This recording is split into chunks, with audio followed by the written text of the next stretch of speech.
ನಮಸ್ಕಾರ.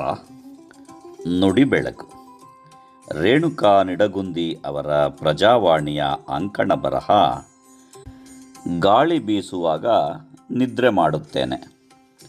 ಬಹಳ ವರ್ಷಗಳ ಹಿಂದೆ ಐಸ್ಲ್ಯಾಂಡ್ನ ಉತ್ತರ ಭಾಗದಲ್ಲಿ ಒಬ್ಬ ರೈತ ವಾಸಿಸುತ್ತಿದ್ದನು. ಆ ಪ್ರದೇಶದಲ್ಲಿ ಆಗಾಗ್ಗೆ ಭಾರೀ ಗಾಳಿ ಮತ್ತು ಚಂಡಮಾರುತ ಬರುತ್ತಿದ್ದರಿಂದ ಅವನ ಹೊಲದಲ್ಲಿ ಕೆಲಸ ಮಾಡಲು ಯಾರೂ ಮುಂದೆ ಬರುತ್ತಿರಲಿಲ್ಲ.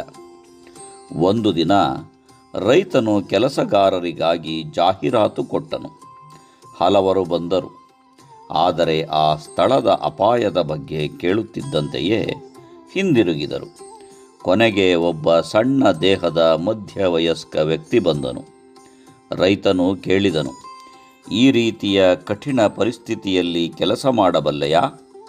ಆ ವ್ಯಕ್ತಿ ಶಾಂತವಾಗಿ ಉತ್ತರಿಸಿದನು, ಗಾಳಿ ಬೀಸುವಾಗ ನಾನು ನಿದ್ರೆ ಮಾಡುತ್ತೇನೆ. ರೈತನಿಗೆ ಈ ಮಾತು ವಿಚಿತ್ರವಾಗಿ ಅನಿಸಿತು. ಆದರೆ ಬೇರೆ ಯಾರೂ ಸಿಗದ ಕಾರಣ ಅವನನ್ನು ಕೆಲಸಕ್ಕೆ ತೆಗೆದುಕೊಂಡನು. ಆ ಕೆಲಸಗಾರ ಬಹಳ ಪರಿಶ್ರಮಿ. ಬೆಳಗ್ಗಿನಿಂದ ಸಂಜೆವರೆಗೆ ಹೊಲದಲ್ಲಿ ಶ್ರಮಿಸುತ್ತಿದ್ದನು. ರೈತನು ಕೂಡ ಅವನ ಕೆಲಸದಿಂದ ಸಂತೋಷವಾಗಿದ್ದನು. ಕೆಲವು ದಿನಗಳ ನಂತರ ಒಂದು ರಾತ್ರಿ ಭಾರೀ ಗಾಳಿ ಬೀಸತೊಡಗಿತು. ರೈತನು ಅನುಭವದಿಂದ ದೊಡ್ಡ ಚಂಡಮಾರುತ ಬರುತ್ತಿದೆ ಎಂದು ತಿಳಿದನು. ಅವನು ತಕ್ಷಣ ಕಂದೀಲು ಹಿಡಿದು ಕೆಲಸಗಾರನ ಗುಡಿಸಲ ಕಡೆ ಓಡಿದನು. ಬೇಗ ಎದ್ದೇಳು, ಚಂಡಮಾರುತ ಬರುತ್ತಿದೆ, ಬೆಳೆಗಳನ್ನು ಕಟ್ಟಿಹಾಕು, ತಾರ್ಪಾಲಿನಿಂದ ಮುಚ್ಚು, ಗೋಶಾಲೆಯ ಬಾಗಿಲುಗಳನ್ನು ಬಿಗಿಯಾಗಿ ಕಟ್ಟು ಎಂದು ಕೂಗಿದನು. ಆದರೆ ಕೆಲಸಗಾರ ಆರಾಮವಾಗಿ ಮಲಗಿದ್ದ ಸ್ಥಳದಿಂದಲೇ, ನಾನು ಈ ಮೊದಲೇ ಹೇಳಿದ್ದೆ ಸರ್, ಗಾಳಿ ಬೀಸುವಾಗ ನಾನು ನಿದ್ರೆ ಮಾಡುತ್ತೇನೆ.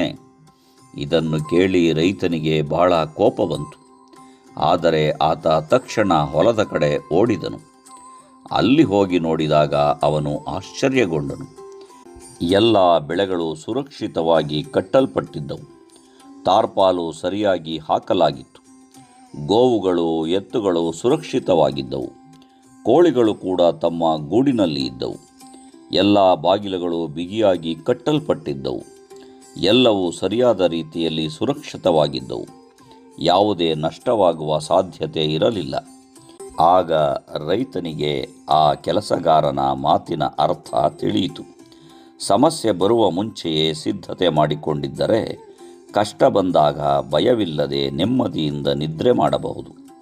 ಇದನ್ನೇ ಸಂತ ಕಬೀರರು, ನಾಳೆ ಮಾಡುವ ಕೆಲಸವನ್ನು ಇಂದು ಮಾಡು, ಇಂದು ಮಾಡುವ ಕೆಲಸವನ್ನು ಈಗಲೇ ಮಾಡು, ಕ್ಷಣದಲ್ಲೇ ವಿಪತ್ತು ಬರಬಹುದು, ಮತ್ತೆ ಮಾಡಲು ಸಮಯ ಸಿಗದೇ ಹೋಗಬಹುದು ಎಂದಿರುವರು. ಸಮಯವಿರುವಾಗಲೇ ಮಾಡಬೇಕಾದ ಕೆಲಸವನ್ನು ಮಾಡುವುದೊಳಿತು. ಯಾಕೆಂದರೆ ಸಮಯ ಯಾವಾಗ ಬದಲಾಗುತ್ತದೆ ಎಂದು ಯಾರಿಗೂ ಗೊತ್ತಿಲ್ಲ. ನಮಸ್ಕಾರ. ಧನ್ಯವಾದಗಳು.